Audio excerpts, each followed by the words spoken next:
to say we're actually extremely lucky to have the great panelists here today.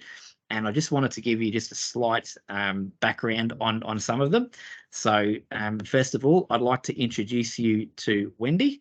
Wendy, would you like to give us a wave?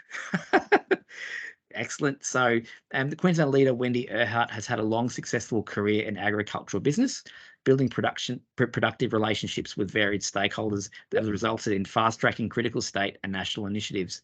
A lifelong passion for motorsport that helps keep the balance. Wendy, along with her husband, Graham Erhart, founded Wilcott Seedings Queensland, Australia's largest and leading vegetable seeding nursery in 1983. Wilcott seeding innovative processes allow for sustainable business practices, business growth over 40 years, significantly aiding Australian farmers to improve their profitability. In addition, Wendy has a passion for motorsport and has had an active involvement for over 40 years as a fan and is now as a business. She's a retired race car driver and now co-owner of Champion Australian Speedway Racing Team. Wendy is now venturing into the property market with her son, hitting her goal of retiring early at 45. Wendy has continued to contribute to community through advisory and board roles in the private, public and education sector for many years, as well as being a motivational speaker on a broad range of topics. She currently sits on Griffith University's Industry Advisory Board for Business Strategy and Innovation, and she continues an accountancy role for their two small businesses, GW Racing Proprietary Limited and Erhart Investments Proprietary Limited.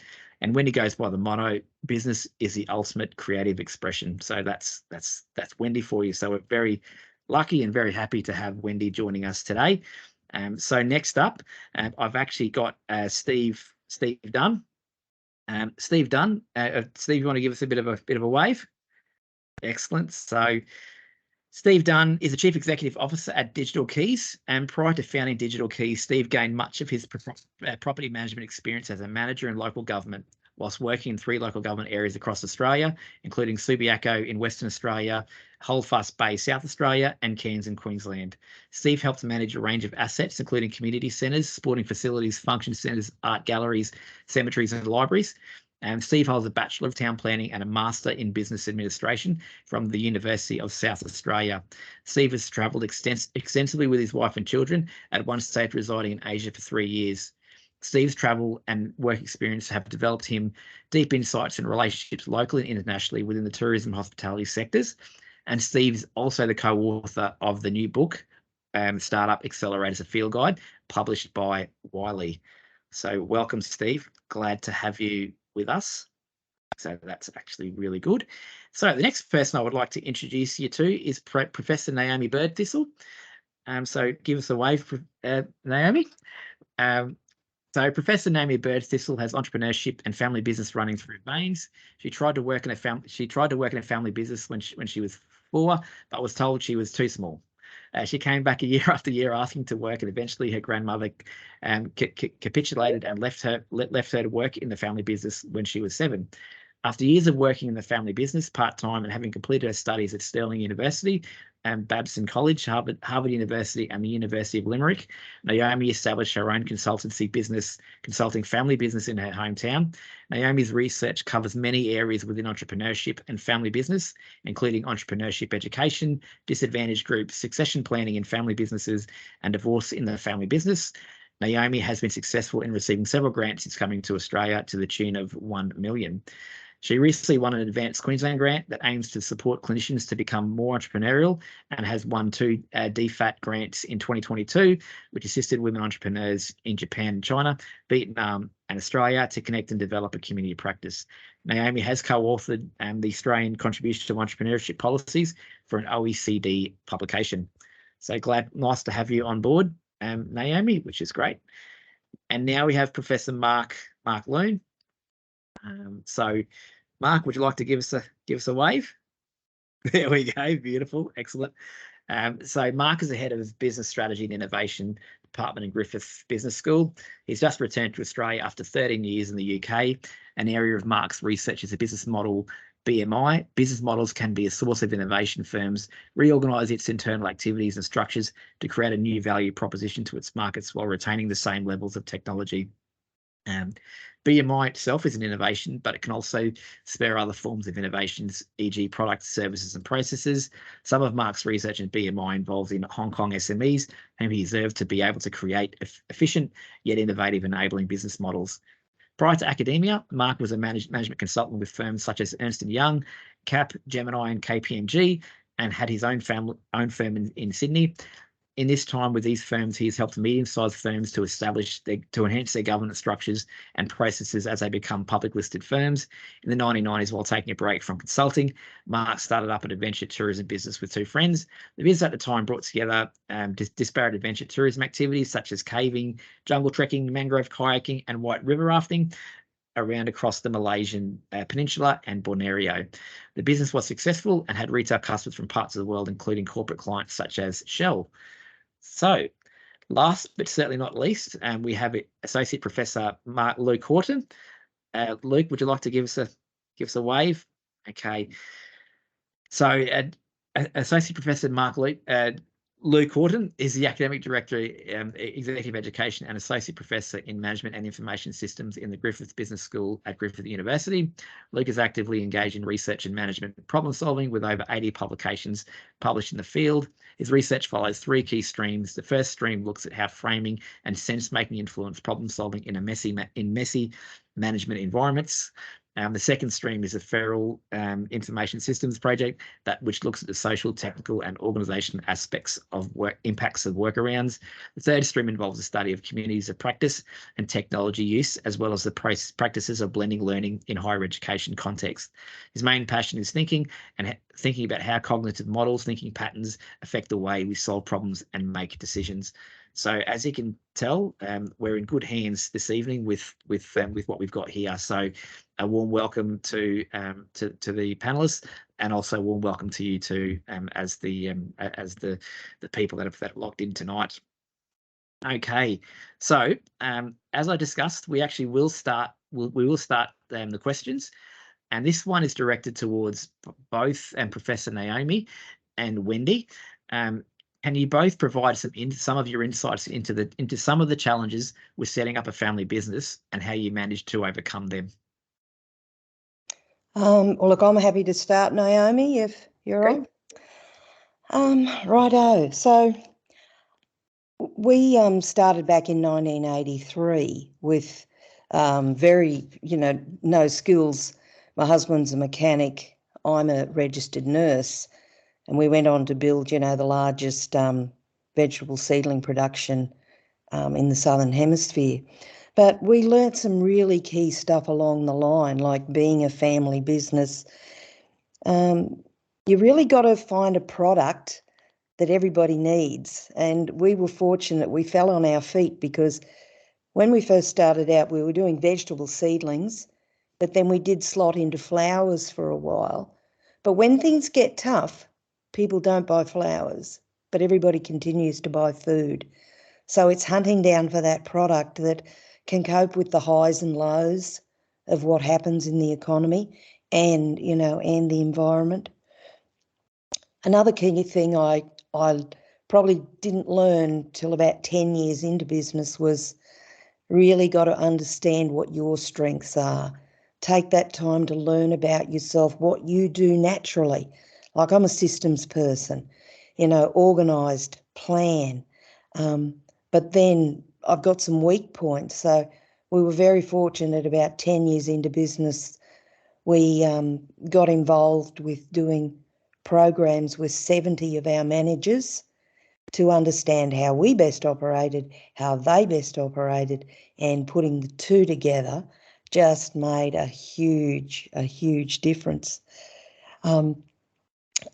With that too, we also learnt that you have to have a very open and transparent platform of communication, because we found that there was lots of untapped skills, energy and innovation out there. But unless a business can structure honest and transparent communication, you don't get to be able to utilise that for growth and profitability of the business. So we evolved to a stage of actually having our own school within an agricultural business. because another thing we found was absolutely critical to sustainability and to cope with the growth was to encourage everybody to become a teacher. The fact that we trusted our staff so much that we trust you to teach the next people, and it became a real badge of honour that you were a person to be trusted to teach the intellectual property of the business. So that culture of sharing knowledge was just absolutely a foundation of the ongoing success of the business. So that's sort of a snapshot of things that come top of mind of what has happened in the last 40 years. So it's about really people. exciting.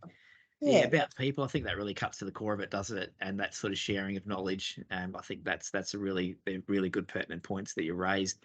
I might actually direct my next question to Professor Naomi. How does a family-owned business start thinking about innovating, whilst also trying to cope with business growth? So how do you juggle those two things? That's a great question. Thanks, Ken, for that. Look, there is a fun fact that many people actually don't believe that family businesses are actually as innovative as other types of businesses. And funny enough, they're wrong because there's research out there that does show that even though people might think that family businesses are risk averse, traditional and stagnant, they're actually highly innovative. The issue is they do have a smaller research and development budget in comparison to other businesses that aren't family businesses. But the main question you ask is, how does it start thinking about innovating? Gather deep knowledge about the industry. So in a sense, be constantly engaged with people, with associations that can give you information about the industry you're in. So gaps and opportunities can be identified in that way. I was thinking also about the internal fact that in organizations, innovations can come from within the family business. So I think it's quite important for family business to allocate time to talk to their employees about maybe ideas that they have themselves. So the innovation can be, in a sense, organically grown. You can do that through maybe even a monthly lunch session where you're just for a small budget, bring people in and bring the ideas as well. There is actually a family business in the US called W.L. Gore and Associates who actually do that. They give their staff a day a month to be innovative within the organization, and it enables them to have open creative ideas and exchanging of ideas. A family business should have some form of a budget allocated to the innovation within the organization. It can be systems, it can be process, it can be product or whatever, but they need to be generating that budget. So even though I said at the beginning, family businesses do have a smaller research and development budget, still need to have one. So make sure you do make that contribution in a sense. Innovations can come from external parties, so it could come from your partners, your suppliers, your customers, and it's quite important that the family business nurtures the relationships with those partners, because you can co-create then with those partners an innovative idea, product, concept, or whatever.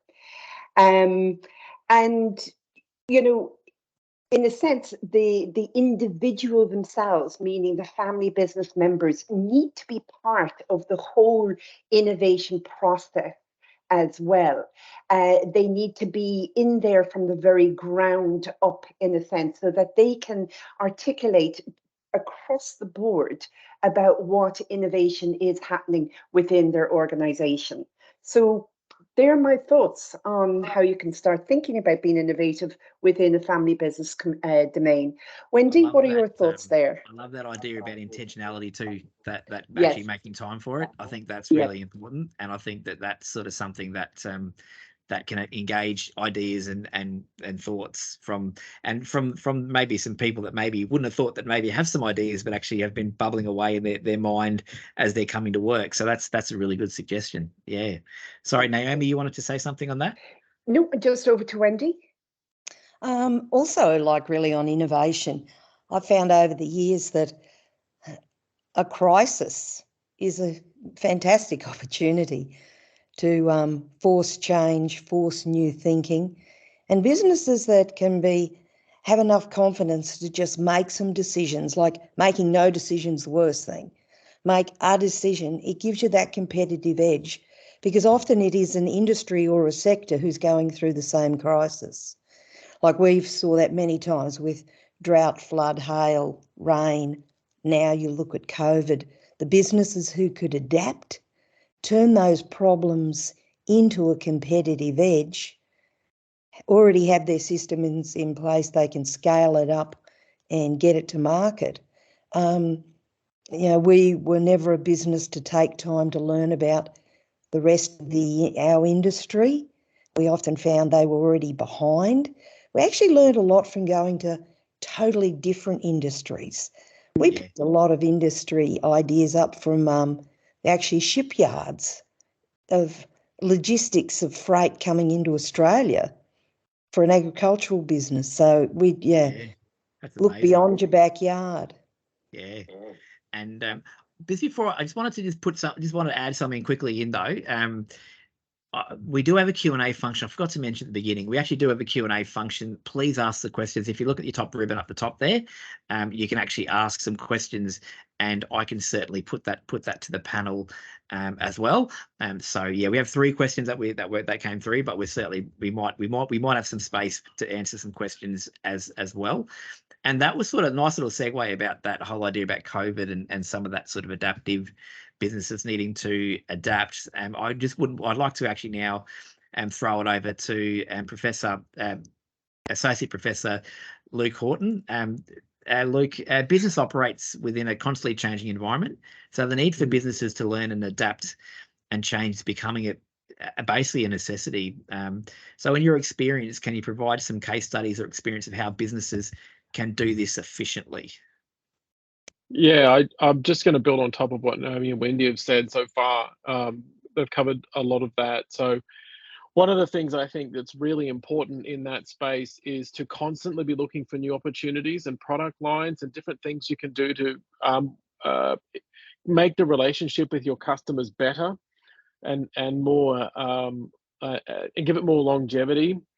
So I'll give you a quick example of what not to do from a family business, no less. My brother-in-law and my sister have a scaffolding business in Melbourne, and it was very successful and did quite well. And then COVID came along, and unfortunately, anyone that was watching the news would see the lockdowns in Melbourne were quite bad, so they had to sort of shut up shop for a while. They treated that business a little bit like a cash cow along the way, and they never really developed a second or third tier of product. They have now, and I wonder if it's not too late. And it was a big lesson to me personally, because seeing them go from being loaded and having lots and lots of business and doing quite well, and not understanding that you're constantly got to be looking for that second and third thing that you can do. And the way that I like to think about that is in terms of a concept that we use called lifetime value. So in other words, how long are you keeping your customers for? What's the quality of that relationship like? What are some other things along the way that you could give them, that you could support them in their growth? What partnerships could you be on the lookout for? And that's one thing that I've seen done quite well. And some of the second thing I'd like to add to that as well is thinking of some case studies I've seen in the e-commerce field. I do a lot of research in e-commerce. One of the things that we looked at a couple of years ago was the power of platforms to sort of drive business. That's kind of died off a little bit in the last few years because of the nature of how AI has changed, artificial intelligence has changed the way that content is prioritized. But what I'm seeing now is a return to that kind of thing, to think, okay, I've got this business over here that's working. Maybe I can look at these second and third channels and think of other ways I can drive business from there. And getting to your point about what would you do in a situation like that, well, you can run very small and cheap experiments for sometimes as low as a couple of dollars a day to just test messages to your market and sort of try and understand what are some emerging things on the horizon that are interesting, that might be something that you can sort of, maybe it'll become a second product line, maybe it's another segment that's opening up, maybe you could do some explorations there. I see a lot of people not quite sure what to do with that, but we're now gradually seeing that technology become more useful. It hasn't been that useful in the past, but it's becoming more useful, so much so that I think the latest stats I saw on, I think it was Facebook ads, I'm not sure, but they were saying that it was 70% of their base now is small business. And it's growing more in small business than in other areas. And that's because of the cheap access to the market and the ability to test small ideas. Being willing to fail as well as a part of that. And Naomi touched on that. And that's very important to sort of try those things. And it's like my mother was a very, I think, a reasonably successful hairdresser in her day. She had her own store. And she was always trying different lines of products and different things. And to this day, I've never seen anyone that can sell hair products as well as she could. You know, you're finishing up one thing and, oh, what about this? You like the way you look. If you use this product here, it'll last for a month. You know, those fundamental things, I think, are very important as well. The smaller experiments, low cost experiments, talking to your customer base, as Wendy said, very important things. Thank you so much for that very comprehensive response, and I totally agree. That whole idea about testing things and not being afraid to fail is actually really important for businesses, I guess, in that respect. I'm actually going to throw it over to Professor Mark Loon. Just as a bit of a plug for us, we ran the Reimagining Workforce. So Minister Farmer ran the Imagining Workforce this week, which is really focusing on diverse workforces and the contribution that the benefits, I guess, of having a diverse workforce has for their business as a whole. Professor Mark, I'd like to ask you, from your wide experience of working with businesses, looking at processes and business design, can you walk us through the benefits of having a diverse workforce, speaking into business processes in particular, and in turn, how having a diverse workforce can help with innovative and growth thinking within your business? Thanks, Ken. That's a great question. Well, I guess first of all companies need to be customer centric. And guess what? Most of our customers are from various backgrounds. So not just culturally, but also in terms of LGBTQ, and also customers who are neurodiverse.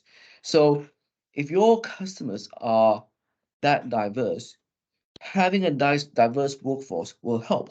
Now, that's not to say, you don't do any market intelligence. You still do that. But having a diverse workforce, you have people with lived experience. And then they have that appreciation, that empathy in terms of what that customer may want, what could be better for them, how could we better serve them. And this diverse workforce sparks inquiries, questions. They may not have the answer, but what you want is that you want your workforce and your team to be able to look at problems and solutions from different perspectives, to get that creativity to not just enhance products, but also be more innovative. So, and this will lead through the entire value chain within your organization. In terms of your other part of your question, Ken, how does having a diverse workforce help with innovation? So one of my favorite quotes is from Henry Ford, from Ford Motors in the early 1900s, and he said, if I asked my customers what they wanted, they would have said a faster horse. So that quote is not to show about horses or cars, but it shows that innovation, can come from within the organization itself. Obviously, customers are a very important source, but that spark of genius can come within the organization.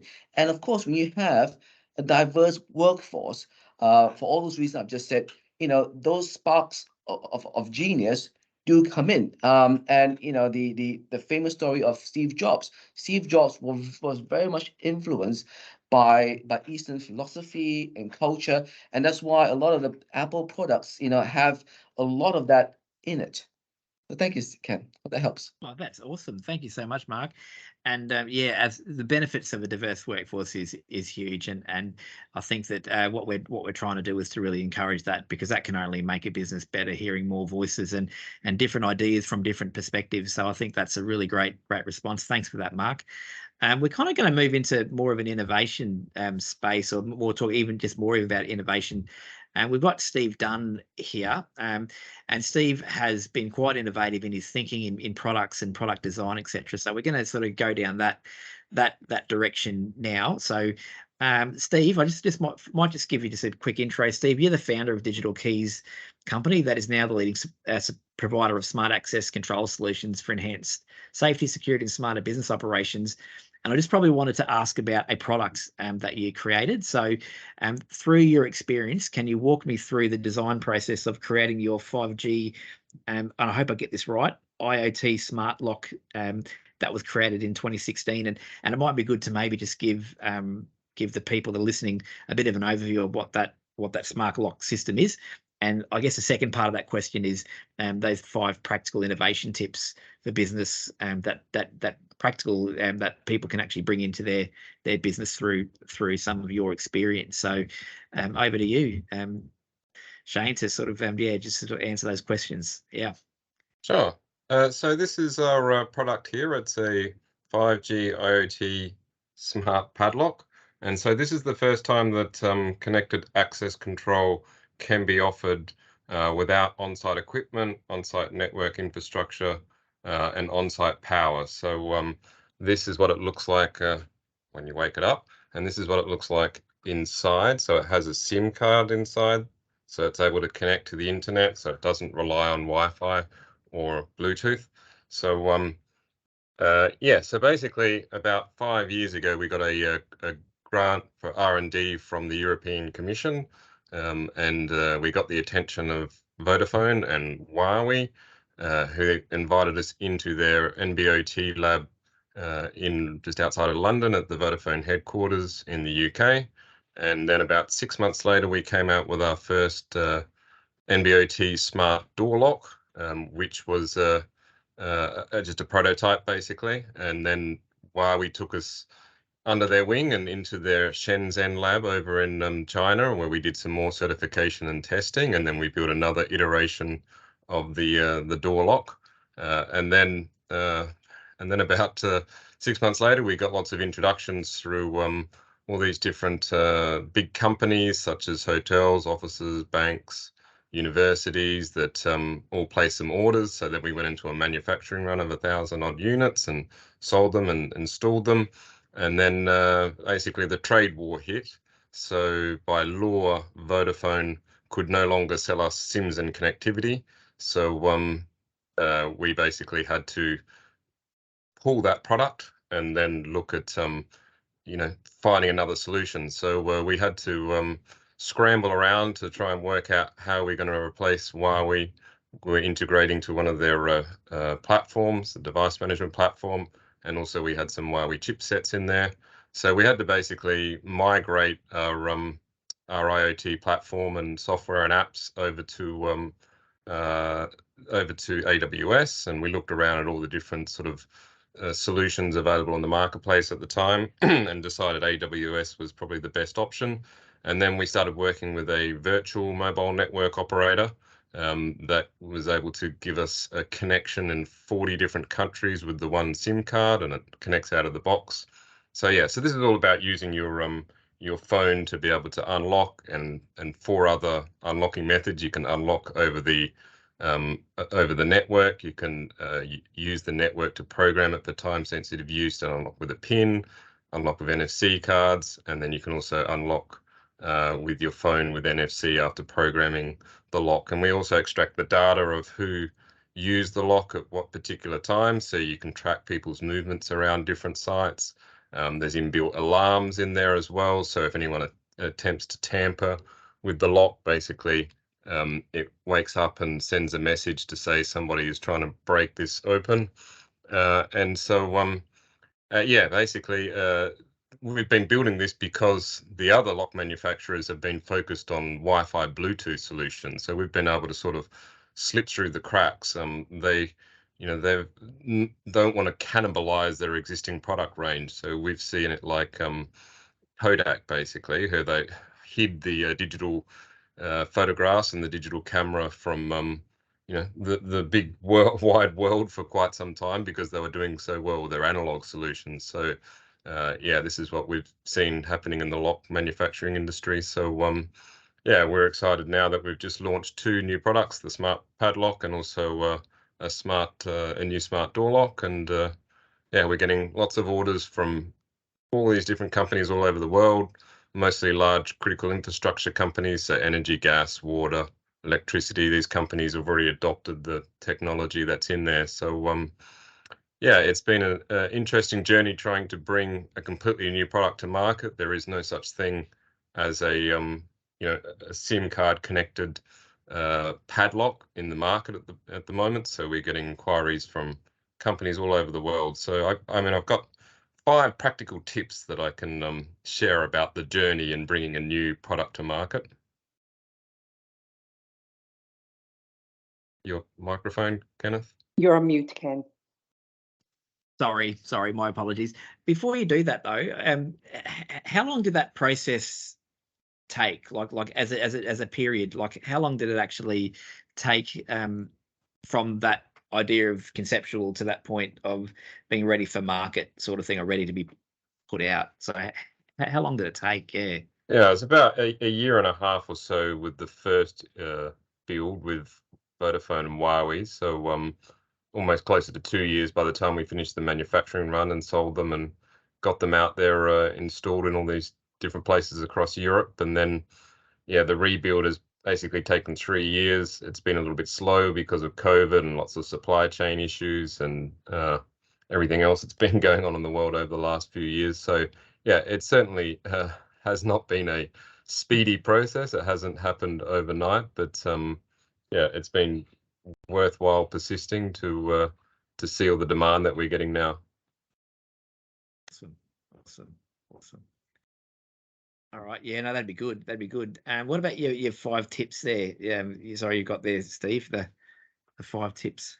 Yeah, so 5 tips to try and get a a new product out into the market. So yeah, I mean, the first one is basically persistence. I mean, obviously we've persisted, but in that persistence, it's all about, I guess, having the confidence to just keep moving forwards and not wasting time, thinking things through or overthinking things through too much.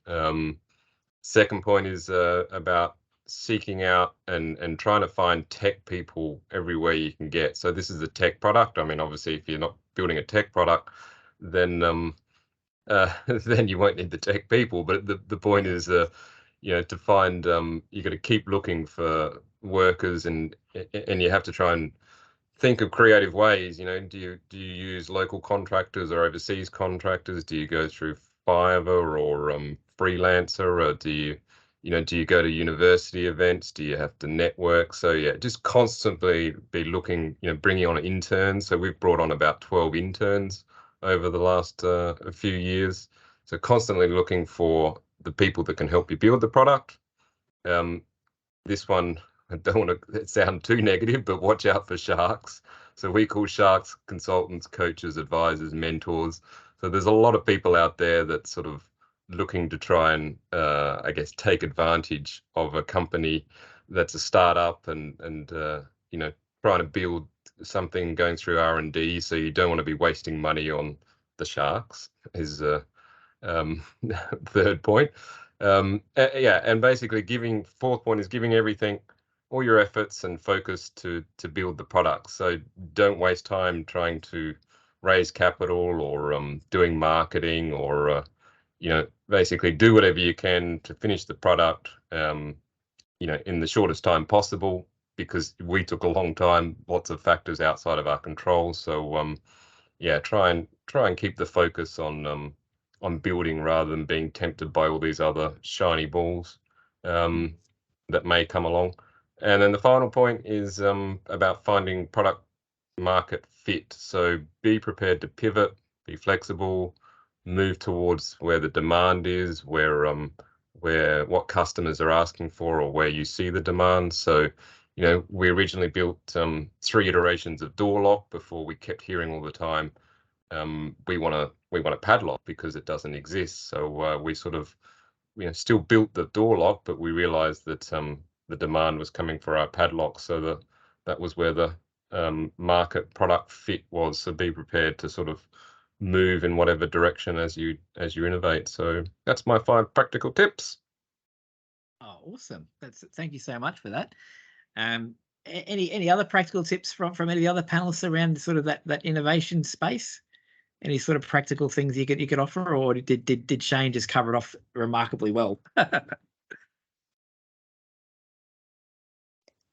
Wendy, yeah. Yeah, look, again, we often found that problem solving, you know, evolved into innovation, and never underestimate the talent you've got in your team. Often the person who's sitting there quiet might be the person actually churning over the sequence of events that actually could evolve into an innovative change. And the thing is, you've got to also watch out with a business that our business was a rapidly growing business at 25% growth annually, that you actually finish the projects. You don't start a new one until you've actually embedded the first one, or you'll never, ever get it to a profitable stage. So, you know, very much a quality effort, not just mass production, to get your brand there, get your market established, and get your customers happy. Excellent. We'll hear from Dr. Naomi on this, and then I might jump to the Q&A. So, Dr. Naomi, yep. No worries. Just very quickly, lots of our speakers have been talking about the internal knowledge, and I think that's exceptionally important, that we do have a system by which, and a process by which we can garner that from our staff, from our key stakeholders, so external as well. But people who are participating in this session might like to know that lots of the theoretical terms relate to intrapreneurship or corporate entrepreneurship. So if people want to read a little bit more about that, they're the terms that abound in the literature about having an internal operation and structure that enables internal creativity and innovation to happen.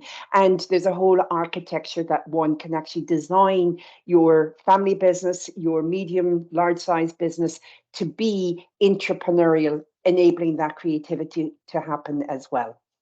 Thank you. Thank you so much. Thank you. Well, I just wanted to take a slight pause. We do have a little bit of time. I just wanted to invite people to access the Q&A function. If there's any questions you'd like to ask, if you can just type it in there, we're more than happy to take some of those questions. But we actually did get a few questions that came through earlier on today from people through the email that went out. So I'm going to try and get through to 3 of them now. The first question was, there is always talk about work, and I think we may have covered this, so please forgive me. I think there's some shades of what's been discussed here that will be in this question, but there is always talk about working on the business rather than working in the business, and that's a balancing act. When money is tight, it is difficult to balance that to ensure you're working on the business for future success, but get caught up in the day-to-day. Any suggestions as to how to make that transition?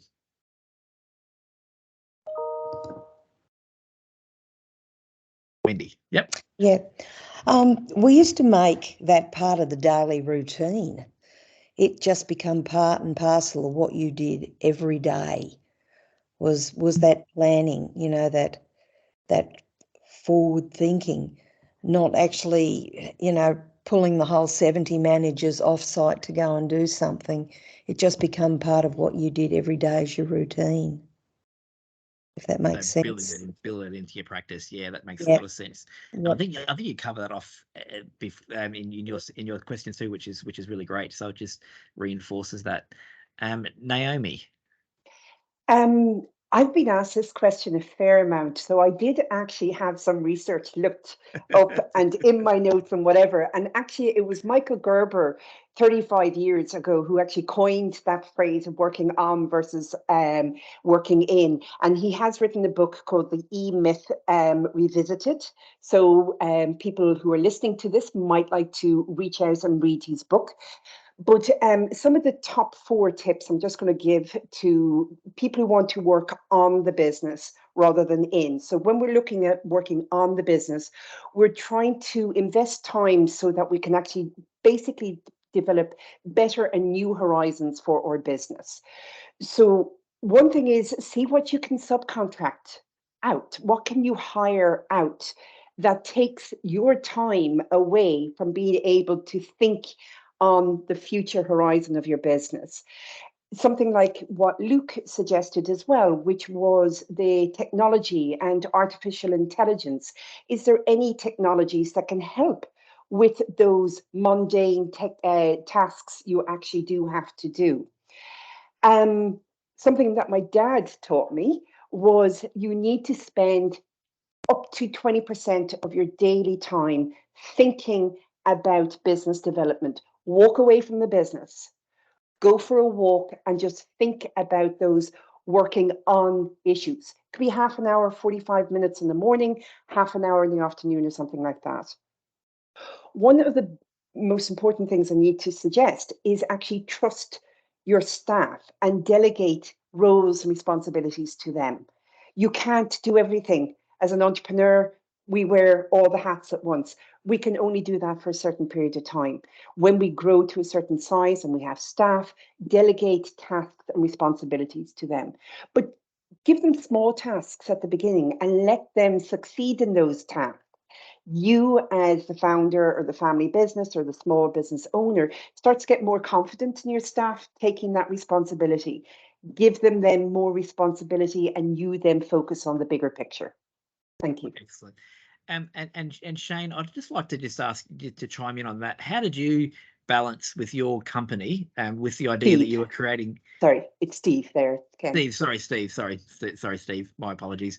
It's been a long day. Steve, how did you balance like the fact that you were creating a product versus actually running the business side? So how was finding that balance? Was that a challenge or? Yeah, so Naomi did actually offer a nice piece of advice there about trying to find time to think things through. I mean, it might sound quite superficial, on the surface, not like it has some impact, but yeah, it's you have to basically consider all the different scenarios, consider who might be able to answer something very quickly, or can you find an answer by researching this or researching that really quickly, and and trying to use that sort of creative side of the brain, basically. As Naomi suggested, it could be walking, it could be meditating, it could be sitting in the bath, but yeah, you've always got to be thinking, but you've always you got to try and find time to switch off from working, and then find the time to devote to thinking through whatever's going on and trying to solve problems, because I mean, there's problems that come up every day without doubt, basically, and you have to just think on your feet and be able to solve them as quickly as you can, and then be prepared for the next problem, and then the next and the next and so on. So yeah, that was a nice little bit of advice there that I can certainly vouch and get behind. Oh, thank you very much. That was a great response, actually, and some really great insights there. I actually might direct this to Luke. What are the 3 main leverage? This question came through. What are the 3 main leverage factors we should concentrate on a small business for revenue growth? Yeah, that's a good question. I know everybody here would have different opinions on that. Some of the things that I've noticed, I would say more recently, are thinking about where you are in relation to your overall strategy. So just supporting what Naomi said about the E-Myth Revisited and working on the business. In that book, they've got Michael Gerber has a bunch of metrics that I think still hold today, even though it was 35 years. I can't believe it was 35 years ago. There's a bunch of strategies in there, and you're talking about things like. Thank you, Naomi.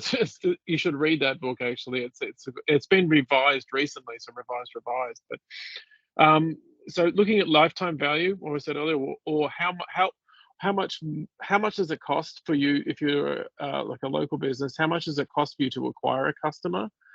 Do you have a good customer relationship management strategy in place so that you know exactly what's happening to them as they go through the business? Where are they going? You would not believe the amount of businesses I've walked into around my local neighborhood that close because they're always trying to get that new sale. They're not thinking about those long-term relationship factors. I think that's the most important one. The third one, which I think gets overlooked, is boring, but that's operations and standards, processes and things like that. So you might think, well, what's that got to do with forecasting? But think about this. How fast can you grow if you don't have robust internal processes? So Wendy touched on this earlier with her comment about trusting frontline managers and doing this on a daily basis. I think making sure that everything is documented so you can take a breath and step back and look at what's happening so you know, okay, I can bring more in here, I can take less out here. And thinking of it like a system, I think is very useful. So just lifetime value, I would say customer relationship management, being on top of that, knowing exactly how much it's going to cost you versus how much you're spending versus your profit and loss and all that stuff. And then having robust systems and processes and being able to go, you know what, if I do this tomorrow, this is going to save me this much money. And I've got this person over here that can do that. And that's how you kind of escape that trap, I think, of wanting to do everything and being the micromanager and running in there and trying to save the day all the time. It's having those systems in place to make sure that they work. But it's easier said than done. It's quite a challenge, and it is difficult. And there are resource constraints there as well. I will say that as a negative. But yeah, good question. Wendy, you've got your hand up. Sorry, it was still up from the previous question. Oh, sorry. Okay, yeah. But right. no, look, I will. I can add to that. Like, one aspect I know is, you've got to live in the state of being prepared for what's going to hit you next, and it's how you recover from that crisis that hits you. Either you sit there and dwell on it, or how do I turn this into an advantage, a profitable advantage for the business? But also a rapidly growing business, you have to leverage your whole supply chain around you and that whole relationships from your bank through to your importer, exporter to make it all work.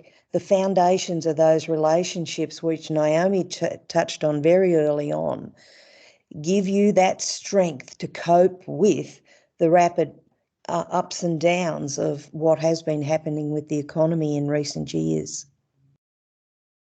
Thank you, Wendy. That was great. Mark, you had your hand up there.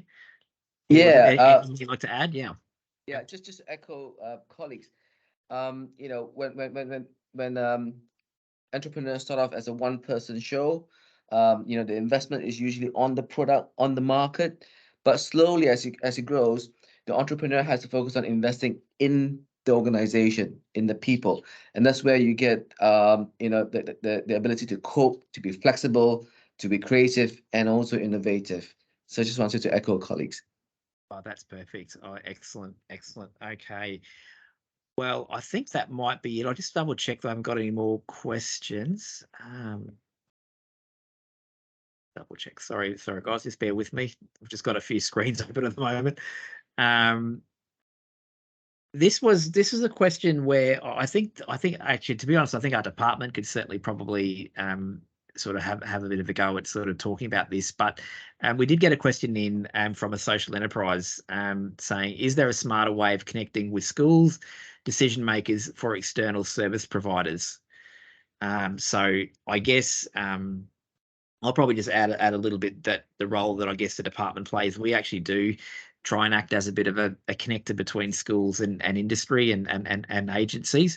And we've got regional staff that actually play that model and do have conversations with principals and do sort of engage in being, I guess, a bit of a connector into industry and the schools. There's a lot of great school programs, school to work programs, transition programs that the department focuses on and really tries to get going, and giving young people an opportunity to develop and grow, whether that be through vocational training or sort of just general development type stuff as well. So that's probably a bit of a thing where I'd probably encourage the person that submitted that question to actually reach out to the department, and we can certainly help you get that connection.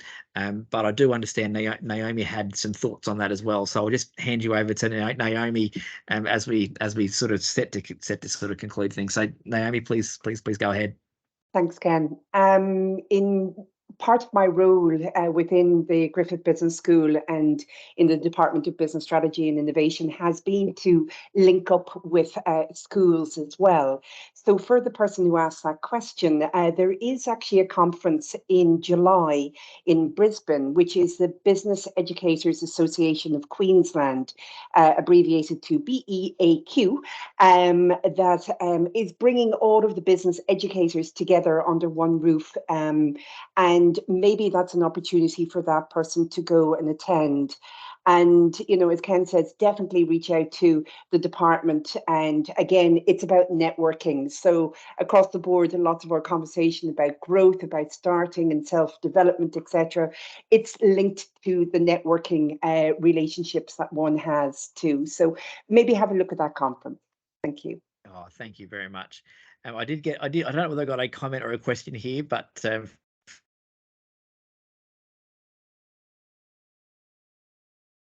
that was probably the Michael Gerber book, the E-Myth Revisited. So I put that into the chat, and you can buy it online. Yeah, perfect. No, that's great. And as I said, yeah, there was just a little bit of question there. I thought that was the amusing question come through there as well. Look, that sort of concludes things. We've actually there is one last question that's just come up about mentors and sharks. Oh yeah, that's what I was mentioning. Yeah, so yeah, I would like to, this is a nice little question. I would like a mentor who is not a shark. Can you advise places to look for one? I'll just say something really quickly. Just look out for the so-called you know, their own consultancy. If they've got their own firm, it usually means that they're going to try and put you on a retainer of like $4,000 or $5,000 a month, or they want to charge you $200 an hour. So yeah, I've found that people that approach you that have their own advisory firm generally, you know, generally they're going to charge you lots of money and might not have your best interest in mind. So try and look for somebody that's not part of their own advisory firm is my advice. And it's probably a good segue to talk about the Mentoring for Growth. So the department actually does have a Mentoring for Growth program where mentors do give up their time to actually provide a service free of charge to businesses through that process as well. So I'll certainly send some information through. I certainly hope they're not sharks because they represent our department, and I'm sure they're not. So definitely would be good to be able to make that connection. I can certainly send that link through to you guys as well. There is one other question. I think we've got a time. We'll try and jump this really quick because we've pretty much clicked over to 6. But there was, I'm committed to make sure we get some questions and get some answers from the audience as well. Just a very quick one, and I'll throw it over to who might be best to answer this question. As part of forecasting growth in business, what are the 3 factors that you take into account before you pull the trigger to instigate rapid or scaled growth? So who would like to answer that question? It's a bit of a long question, and would you like me to repeat it? Or you're all good? I might ask you again. And Wendy? Yep. Look, my first instinct is don't think too long about it. If you take too long to plan and think it, somebody else might have already grabbed it. Added on, what it is, added on to what you're already currently doing. Modify a little about what you're doing to make this, you know, new and scale it up.